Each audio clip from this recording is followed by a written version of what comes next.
how's it going, guys? It's Friday, lunchtime. Time to relax for an hour. Just making a quick update video real quick. Talking about Ruben's motor.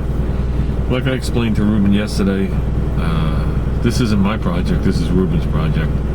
I will not be making any videos, updates, or anything talking about this engine from this point on.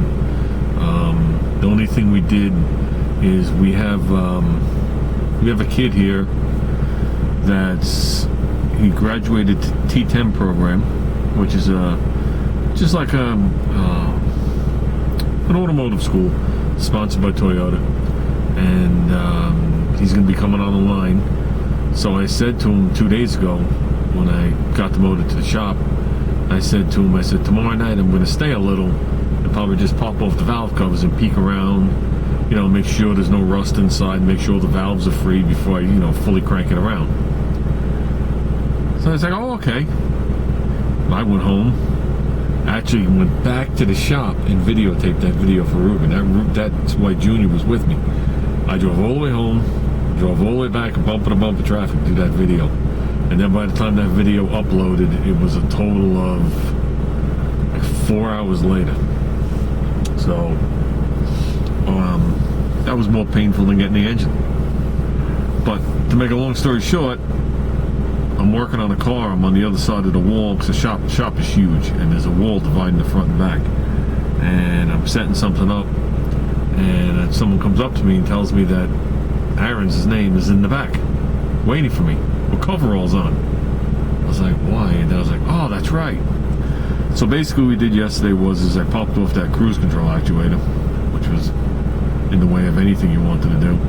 And all I wanted to see was, I just wanted to make sure that all the valves were good, not meaning the seats, just to make sure none of the springs were rusty and water had gotten in it. Because what I'm told is when the motor was given to him, that's when the guy pulled out the distributor and took off the air cleaner and that breather cap. So we basically popped off the two valve covers, looked at everything. The motor was definitely sitting towards the right because, it must have been on its side because the right side valve cover was full of oil and the left side wasn't. I did pull out the dipstick. There was no water or anything in the oil. The dipstick is spotless and there's no rust up it from condensation. The kid did pull off the two valve covers. We did look around. It's got its normal, some engines get sludgy, and then some engines get that flaky stuff, that flakes that you clean out when you do a valve cover gasket and you vacuum it out so it doesn't go down and get into your pickup. That's basically what it has in the heads, except one side when obviously it was wet. No signs of rust whatsoever underneath the valve covers in any of the areas where water would lay. We saw no signs of rust down in the distributor hole. I loosened up all the rockers just so I could turn them to the sides to look at the tip of the valves and to look at the the rocker itself, see if I see any bad tips on any valves, and look at the rockers. And all the tips look mint. Okay, it does have rotators on the exhaust valves.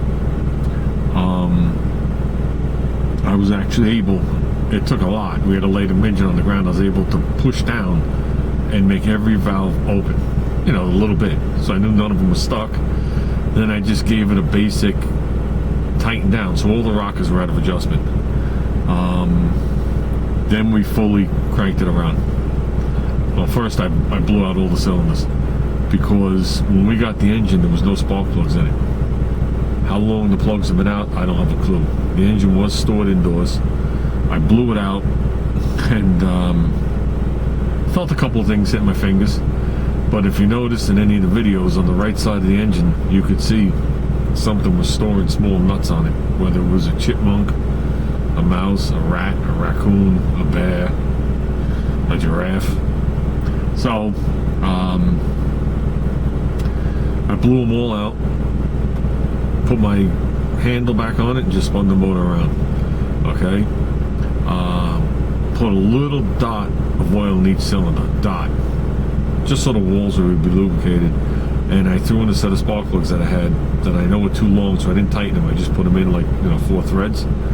And when you turn the motor, you could feel all the compression. for all 8 cylinders. You can feel it do going through. So that's a good sign. Supposedly, this motor was an up and running motor, and it was pulled to be saved for another project.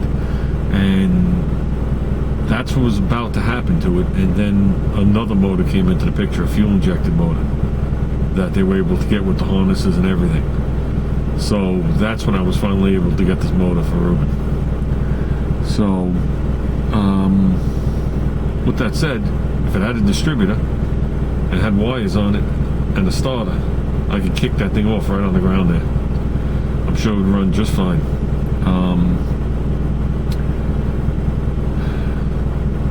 The difference between the way they stored it and the way I store it was, well, first of all, I don't take the spark plugs out. I'll put steel wool in the exhaust manifolds and then duct tape them closed. And usually I'll take the carburetor off and I'll duct tape the carburetor. Okay, and I put my engine plate on it to lift it. So the rodents have nowhere to climb in, and I'll take the upper and lower radiator hose and loop it. And I'll also put antifreeze in it. Like I said, I don't care if it's dry, but just the antifreeze, I figure if they bite through something and they eat it, maybe it'll just kill them and my life will be good. But other than that, it looks like a good candidate from what we see. Obviously, the heads aren't off and everything's not off in pieces. But there's no stuck valves. The tops of the valves are good. The rock rums are good. I don't see any bent push rods. I didn't look to see if any of the lobes were rounded over. I mean, that really wasn't what last night was about.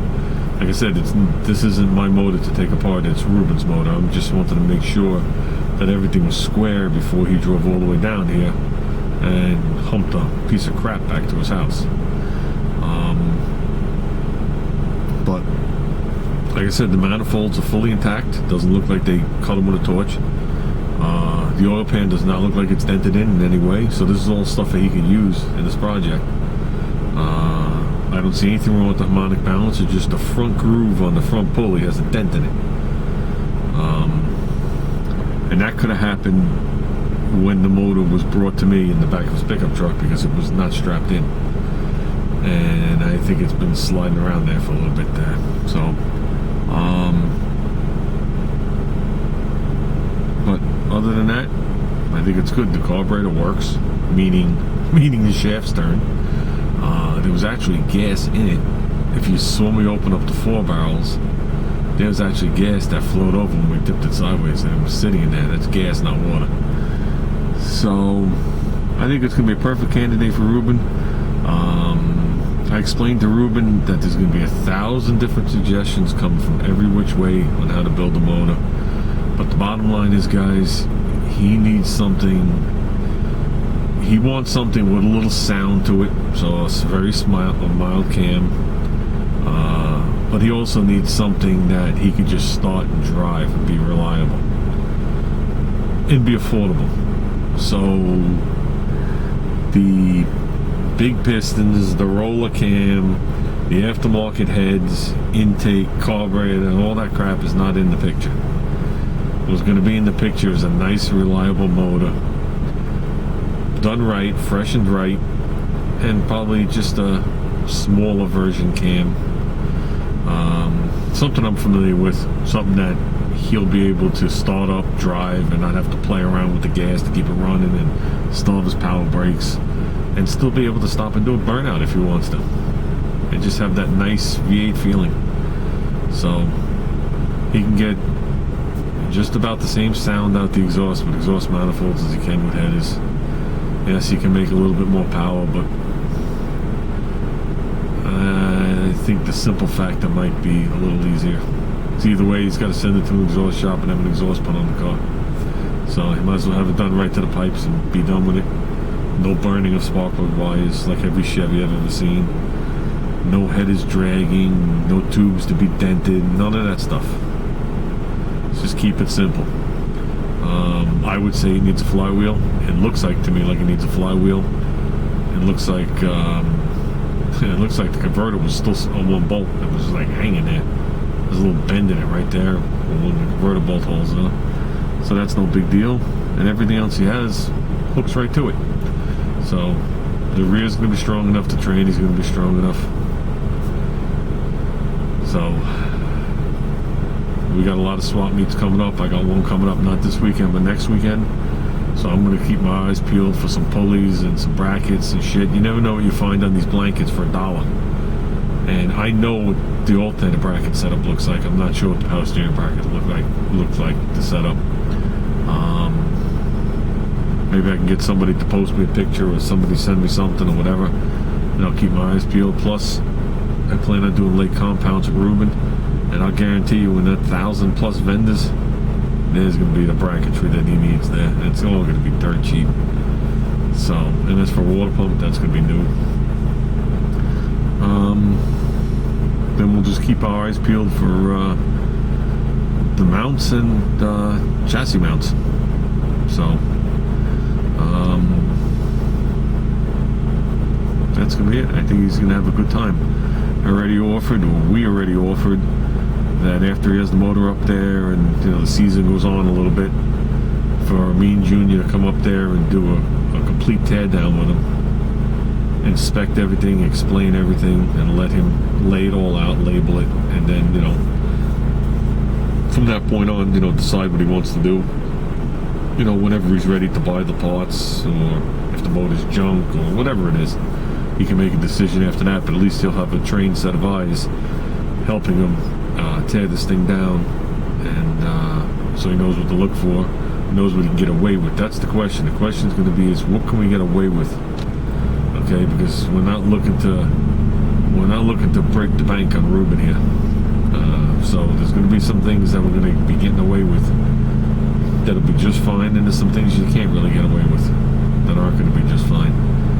So then maybe later on, when he's got everything gathered up, cleaned and prepped and whatever, and maybe we'll shoot back up there and do some of the assembly with him. Because obviously I can't do all the assembly in a part of a day. And that's going to be it. And hopefully, by the springtime, he has that thing percolating. So, with that said, I'm out of video, guys. I got about 30 seconds left here, and I got to start heading back to work. So, I'll talk to you later. I'm glad you're happy about the engine, Ruben. I already thanked the guy I got it from for you, and it's just a lot of people helping out a lot of people. So, talk to you later.